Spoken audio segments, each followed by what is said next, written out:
नमस्कार, स्वागत है आप सबका। आप देख रहे हैं प्रिय रंजन भारती रिपोर्ट्स में। प्रिय रंजन भारती। सुप्रीम कोर्ट ने सोमवार को यानी आज कॉकरोच जनता पार्टी से जुड़े व्यक्तियों की गतिविधियों की सीबीआई से जांच करवाने की मांग से तुरंत इनकार कर दिया। कॉकरोच जनता पार्टी एक सोशल मीडिया प्लेटफॉर्म है जो भारत के चीफ जस्टिस सूर्यकांत की हालिया कॉकरोच टिप्पणी के बाद सामने आया। सोमवार दोपहर 12 बजे तक सीजेपी यानी कॉकरोच जनता पार्टी के इंस्टाग्राम पर 2.29 करोड़ फॉलोअर्स हो गए हैं। कोर्ट में याचिकाकर्ता के वकील इनके गोस्वामी ने कहा कि सीजेपी जुडिशियरी की इमेज खराब कर रही है। इसके बाद सीजेआई और जस्टिस जोयमाला बागची और जस्टिस विपुल पांचोली की बेंच ने कहा इसे इतनी भावुकता से मत लीजिए।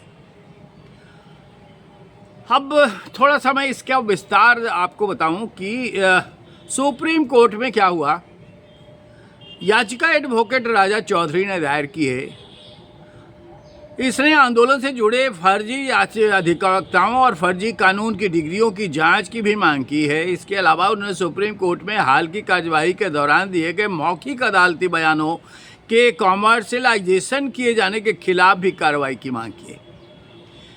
इस पर सीजीआई ने जवाब दिया, अभी कोई ऐसा गंभीर आपात स्थिति नहीं है, देखते हैं क्या होता है।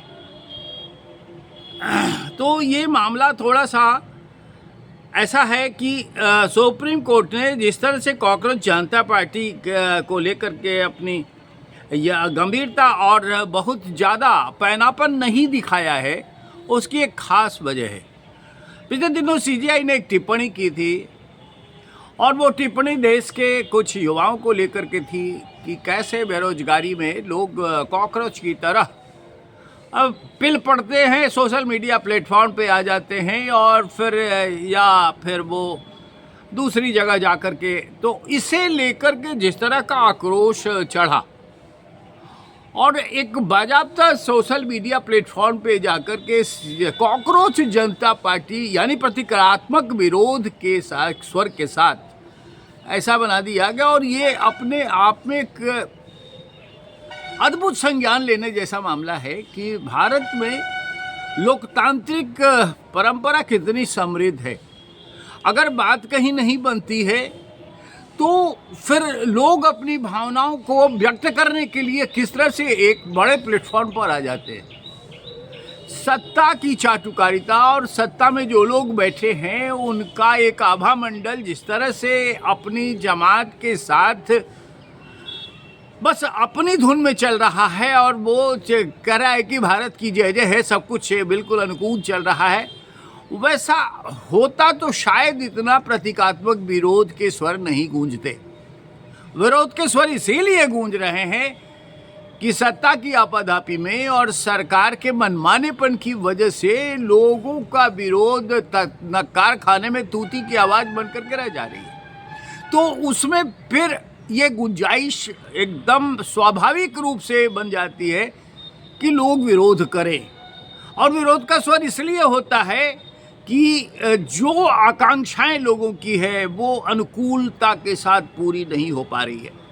लोग जैसा चाहते हैं, जिस तरह की अपेक्षाएं लोगों की सरकार से रही हैं वो नहीं हो पा रही हैं। कुछ एक लोग हैं जो सत्ता में हैं या फिर सत्ता के करीब हैं, उस मंडली के लोग ही विकास के नाम पर सब कुछ अपना पौवारह कर रहे हैं।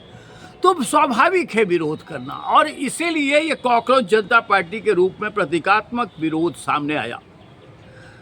सीजेपी का एक से अकाउंट ब्लॉक कर दिया गया, लेकिन जब पुराना अकाउंट बंद हुआ तब 1.93 लाख से ज़्यादा फॉलोअर्स थे। और संगठन ने कुछ देर बाद एक नया अकाउंट बनाया, इसका नाम कॉकरोच इज बैक रखा गया और बायो में लिखा cockroach.doy यानी कॉकरोच मरते नहीं हैं।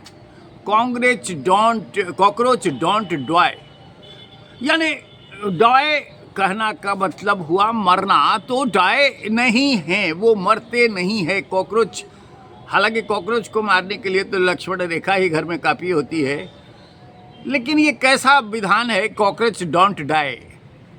ठीक है, उनकी संततियां आगे बढ़ जाती है, छिपे हुए वो कहीं कोने में रहते हैं, फिर बाहर निकल आते हैं। ये रक्तबीज की तरह इनको प्रतीकात्मक रूप से सामने रखा जाता है, और ये विरोध का प्रतीकात्मक स्वर है। मानता हूँ ये सच भी है, लेकिन ऐसा नहीं है कि कॉकरोच जिस तरह से गंदगियाँ और समाज, घर, वातावरण, रसोई, आपके रहने सहने की गजन को गंदगी और कीटाणु युक्त करते हैं, वो आपके सेहत के लिए ठीक नहीं है। तो फिर कॉकरोच का प्रतीक बना करके अगर हम विरोध करते हैं, यानी फिर हम प्रदूषित करना चाहते हैं।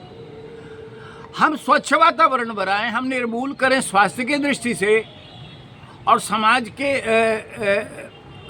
बिल्कुल सचेत रहने के साथ अगर एक प्रतीक बन के हम ये कोई प्रतीकात्मक रूप से सामने ले आएं कि ये स्वच्छ वातावरण बनाएगा, निर्मल बनाएगा, सब कुछ सुंदर बनाएगा, तो शायद इसकी सराहना हर सीमा तक की जानी चाहिए और किया जाता। लेकिन कॉकरोच तो प्रदूषण फैलाता है, वो बीमारियों का वाहक है। तो फिर उसे लेकर के हम कहना क्या चाहते हैं? जो विरोधी तत्व हैं, जिनको सीजेआई की भाषा में विरोध का स्वर झलकता, वो अगर विरोध करते हैं, सत्ता का विरोध करते हैं, माना कि सत्ता बहुमत के साथ आती है, और बहुमत में सर्वमत होना स्वाभाविक नहीं है। बहुतेरी ऐसी संख्या है, बहुतेरी ऐसे लोग हैं जो अभी वर्तमान में एनडीए की सरकार के सत्ता में भागीदारी से अलग है, सर्वसहमति नहीं है। लेकिन इसके बावजूद अगर सर्वसहमति बनानी है तो एक वातावरण स्वच्छ होना चाहिए, जिसमें विकास की धुन हो, जिसमें विकास की रट हो, और समाज को बिल्कुल रामराज्य की दृष्टि से आगे बढ़ाते हुए वैसा कोई सोच अगर दिखे प्रतीकात्मक, तो शायद उसके प्रति लोगों की आसक्ति बढ़े। तब ये लगता है कि भारतीय सनातन परंपरा और भारतीय समाज में सहिष्णुता के साथ एक रूपता है। लेकिन ये कॉकरोच तो गंदगियों का वाहक है, बीमारियों का वाहक है। इसके नाम पर सांकेतिक रूप से अगर कॉकरोच के नाम पे इतनी एकजुटता दिखती है, तो इसका मतलब ये है कि सरकार से सर्वमान्य सहमति लोगों की नहीं है। इसलिए जो विरोधी तत्व हैं वो इस सोशल मीडिया प्लेटफॉर्म पर आकर अपना प्रतीकात्मक विरोध कर रहे हैं। लेकिन अब इससे इतने विरोध भर से बात नहीं बनती है। मैं ये दिखाना चाहता हूँ कि सीजेपी के वेबसाइट अभी भी बंद क्यों हैं। अब जरा गौर कीजिए कि इस अकाउंट के बंद होने के बाद भी 24 मई को अभिजीत कोई हैं जिन्होंने बताया था कि 24 मई को उनकी पार्टी की वेबसाइट बंद कर दी गई। उन्होंने बनाया था, दीपिका ने बुधवार को ये बताया कि सरकार ने वेबसाइट बंद कर दी। इस पर 10 लाख लोगों ने रजिस्ट्रेशन कराया था। 6 लाख लोगों ने शिक्षा मंत्री धर्मेंद्र प्रधान के इस्तीफे की मांग वाली याचिका पर साइन किए थे। हालांकि ये वेबसाइट बंद है। इसे खोलने पर this site can't be reached बता रहा है, ये मैसेज फ्लैश हो रहा है। लेकिन इन सब के बावजूद कॉकरोच जनता पार्टी से जुड़ी ये खबरें अपने आप में ये संकेत कराने के लिए काफ़ी हैं कि भारत में लोकतांत्रिक परंपरा, लोकतंत्र अभी भी मौजूद है। अपना विरोध लोग एकजुट स्वर में और किसी न किसी माध्यम से करते हैं। जिनको इस सरकार की करनी कथनी से बहुत सुकून नहीं मिल रहा है, वो स्वाभाविक रूप से विरोध के स्वर अपने इस प्लेटफॉर्म पर लेकर आ रहे हैं।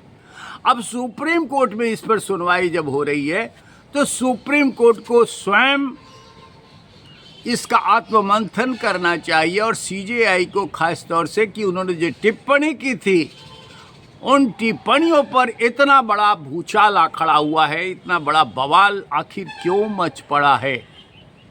अब ये फिर सिर्फ भारत की ही बात नहीं रही है, भारत से बाहर तक ये इसके लहरी सुनाई देने लगेगी। तब शायद ये कानों पर ये यकीन हो पाएगा कि भारत में लोकतंत्र की गूंज हर समय जिंदाबाद रहेगी, आने वाले कल में भी जिंदाबाद रहेगी। और आज जिस तरह से जिंदाबाद दिख रही है उसका ये नमूना सामने प्रत्यक्षित हो रहा है।